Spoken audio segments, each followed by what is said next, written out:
இந்த விஷயத்த நான் இது வரைக்கும் யாருக்கிட்டையுமே சொன்னதே கிடையாது.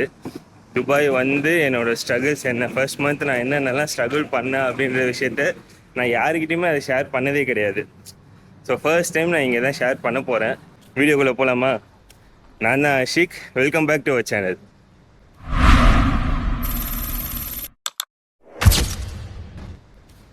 இப்போ எங்கே நடந்து போயிட்டு இருக்கேன்னா, ஆல்ரெடி ஒரு வீடியோ எடுத்துகிட்டு இருக்கேன். ஸோ இப்போ ஒரு 30 மினிட்ஸ் வாக்கிங் இருக்குது. அந்த வீடியோ நீங்கள் நெக்ஸ்ட் வீக் பார்ப்பீங்க. நம்ம வாப்ரோ கூட சேர்ந்து பண்ணிகிட்டு இருக்கேன். ஃபஸ்ட்டு நான் துபாய் எப்போ வந்தேன்னா November 26, 2021 அப்போ தான் வந்தேன்.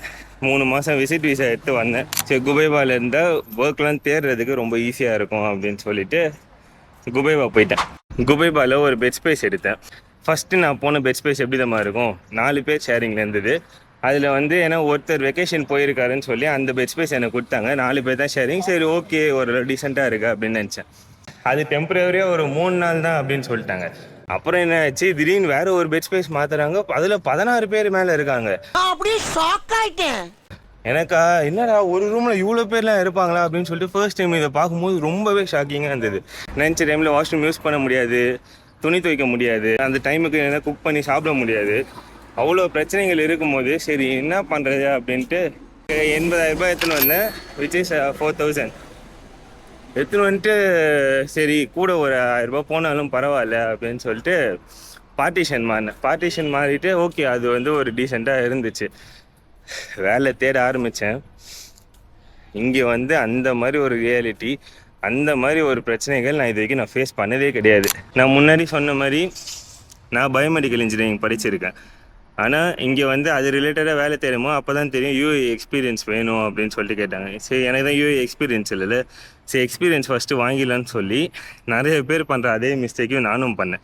என்னென்னா சர்வைவல் மோடுக்குள்ளே போனேன். எந்த ஒரு வேலை கிடைச்சாலும் பரவாயில்ல. அப்போ தான் வந்து எனக்கு அவ்வளோ பெரிய விஷயம்லாம் எனக்கு ரியலைஸ் ஆச்சு. சரி, ஏன்டா இந்த தப்பு பண்ணோம், ஸோ துபாய் வந்து பெரிய தப்பு பண்ணிட்டோமா. அது ஊர்லேயே எனக்கு நல்ல வேலை இருந்தது, ஒரு 30,000 40,000 சம்பாரிச்சுன்னு இருந்தேன்.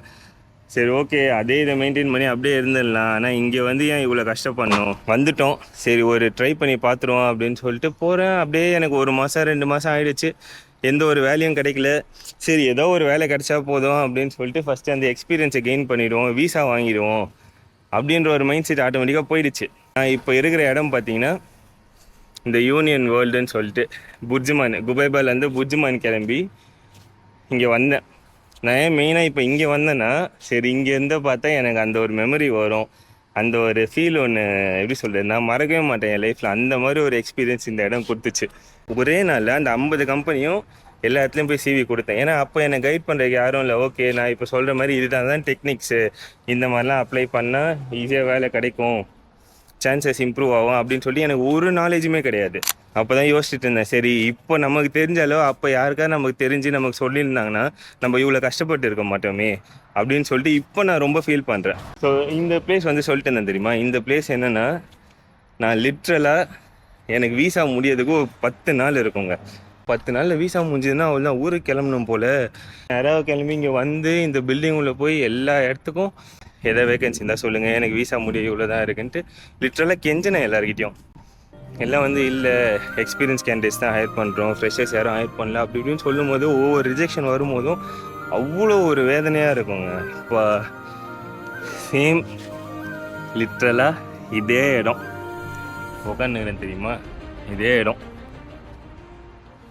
இந்த இடத்துல உட்காந்து ஃபர்ஸ்ட் டைம் துபாய் வந்து அழுதேன். எனக்கு என்ன பண்ணுறதுனே தெரியல. சரி, என்ன இது லைஃப் இந்த மாதிரி இருக்குது, நமக்கு எதுவும் வேலைலாம் கிடைக்காது போல் அப்படின்னு சொல்லிட்டு லிட்ரலாக நான் அழுதேன். அந்த ஒரு மூமெண்ட் என்னால் லைஃப்பில் மறக்கவே முடியாது. ஏன்னா அடுத்த மாதம் ரெண்ட்டு கொடுக்க காசு கிடையாது, அடுத்த வேளை சாப்பாடு காசு கிடையாது. அந்த ஒரு சுச்சுவேஷனில் தான் நான் இருந்தேன். சரி, இது நான் யார்கிட்டையும் சொன்னதில்லை. நெக்ஸ்ட் டைம் லிட்டரலாக எனக்கு இப்போ மதியம் சாப்பாட்டுக்கே எனக்கு காசு கிடையாது. நைட்டு சரி ஓகே மதியம் ஸ்கிப் பண்ணிட்டேன்னா நைட்டு சாப்பிட்றதுக்கு காசு கிடையாது. சரி என்னடா இது அப்படின்னு சொல்லிட்டு ரொம்ப வெக்ஸ் ஆகிட்டேன். அதனால தான் சரி இந்த இடம் மெயினாக வந்து எப்பப்போலாம் சரி ஓகே ஏதோ ஒரு கான்ஃபிடென்ஸ் வருதோ அப்போல்லாம் இந்த மாதிரி இடத்துக்கோ இல்லை இந்த மாதிரி வந்து நம்மளோட பெயினை ரிமெம்பர் பண்ணுற ஒரு இடத்துக்கு வந்தால் அந்த ஓவர் கான்ஃபிடென்ஸ்லாம் வந்து போயிடும். நீ ஒன்றும் இல்லை, நார்மலான ஒரு ஆள் தான், அவ்வளோ பெரிய இதெல்லாம் கிடையாது அப்படின்ற மாதிரி எல்லாருக்கும் ஒரு ஃபீல் இருக்கும். அந்த மாதிரி ஒன் ஆஃப் தி இடம் துபாயில் எனக்கு இதுதான். இங்கே வந்து சேம் டே 50 ரிஜெக்ஷனையும் பார்த்தேன். 50 கம்பெனிஸ்க்கும் நான் அப்ளை பண்ணேன், 50 ரிஜெக்ஷனையும் பார்த்தேன் சேம் டே. அப்படி இருக்கும்போது ஏன்னா இவ்வளோ கம்பெனிஸ் இருக்குது, ஏன்னா ஒரு ஜாப் கூடமா இருக்காது அப்படின்ற மாதிரி இருந்துச்சு. சரி வெளியே வந்துட்டு லிட்ரலாக என்னால் அதுக்கு மேலே நடக்கிறது தெம்பு இல்லை, காசு இல்லை. வந்து இதே இடம் இப்போ எப்படி உட்காந்துக்கிறோன்னா இதே மாதிரி தான் உட்காந்துட்டு எனக்கு என்ன பண்ணுறேன்னு தெரியல. பேகு எல்லாத்தையும் இது பண்ணி வச்சுட்டு அப்படியே தலையில் கை வச்சுன்னு கண்ணிலேருந்து ஊற்றுது அப்படியே தண்ணி. சரி என்ன பண்ணுறது, சரி வீசா போட்டு டிக்கெட் போட்டு ஊருக்கு போயிடலான்னா ஊருக்கும் போக முடியாது, வீட்லேயும் காசு கேட்க முடியாது. சரி என்ன தான் பண்ணுறது அப்படின்னு சொல்லிட்டு ரொம்ப அந்த டைம் ரொம்ப ஃபீல் ஆச்சு, ரொம்ப ஃபீல் பண்ணேன். சரி நமக்கு சொல்லிக் கொடுக்க யாரும் இல்லையே, நம்மளுக்கு கரெக்டாக கைட் பண்ணுறதுக்கு யாரும் இல்லையே அப்படின்ற மாதிரி இருந்துச்சு. இப்போ நான் மட்டும் கிடையாது, என்ன மாதிரி நிறைய பேர் இந்த பிரச்சனையை ஃபேஸ் பண்ணியிருப்பாங்க. ஸோ அவங்களாம் இந்த பிரச்சனையை ஃபேஸ் பண்ண வேணாம் அப்படின்னு சொல்லிட்டு அந்த ஒரு தாட்டில் மட்டும்தான் இந்த 7 வீடியோ முன்னாடி பிளான் பண்ண தெரியுமா. அந்த 7 வீடியோவும் போட்டதுக்கான ரீசன் அதுதான், வேறு எதுக்காகவும் இல்லை. அது இல்லாமல் நிறைய பேர் மெசேஜ் பண்ணி கேட்டாங்க, சரி இன்னுமே இந்த மாதிரி கஷ்டம்லாம் இருக்குது, ஒரு கைடன்ஸ் இல்லாமல் வந்து டைரெக்டாக வேலை தேடுறவங்க இன்னும் வராங்கன்னு நினைக்கும் போது சரி அப்போ தான் இந்த இதுவே பிளான் பண்ணது. ஓகே, அது ஓரளவு உங்கள் சப்போர்ட் நல்லா இருந்துச்சு அந்த வீடியோவில். So thank you for that. So அடுத்த மாதம் காசு இல்லைன்னும் போது நான் என்ன பண்ணிட்டேன், என்கிட்ட அப்போது ஒரு ஐஃபோன் 11 இருந்துச்சு. ஐஃபோன் 11 நான் இங்கே துபாய் வர்றதுக்கு முன்னாடி ஒரு மாதம் 2 மாதம் முன்னாடி தான் வாங்கியிருப்பேன். அந்த ஃபோனு எடுத்துன்னு போய் குபைபா போயிட்டு அந்த ஃபோனை எடுத்து சேல் பண்ணிட்டேன்.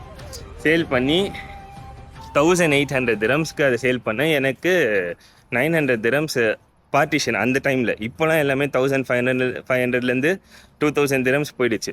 அந்த டைமில் 900 தான் என்னோடய பார்ட்டிஷனோட ரெண்ட்டு. சரி 1800 வந்தது, அதில் ஒரு 900 எடுத்து ரெண்ட்டு கொடுத்துட்டு மீதி அமௌண்ட்டை வச்சு பார்த்துப்போம். ஒரு 200 திரம்ஸ்க்கு ஐஃபோன்லேயே வந்து 6 இருந்தது. ஸோ அதை வச்சு டெம்பரரியாக மேனேஜ் பண்ணிக்கலாம், சிம் கார்டு போட்டு இன்டர்வியூ கால் வந்தால் மட்டும் பேசுறதுக்கு வச்சுக்கலாம் அப்படின்னு சொன்னேன். நான் இவ்வளோ இது பண்ணேன் அப்படின்னு சொல்லிட்டு என்னோடய பேரண்ட்ஸ்க்கே அது தெரியாது. நான் ஃபோனை விற்றது, காசு இல்லாமல் இங்கே சுற்றி நின்றது, இதெல்லாம் எங்கள் வீட்டில் கூட தெரியாது. மேபி இந்த வீடியோ பார்த்துட்டு வேணால் கேட்கலாம், ஏண்டா டேய் அப்படின்னு சொல்லிட்டு என்ன சொல்லுவாங்கன்னு தெரில.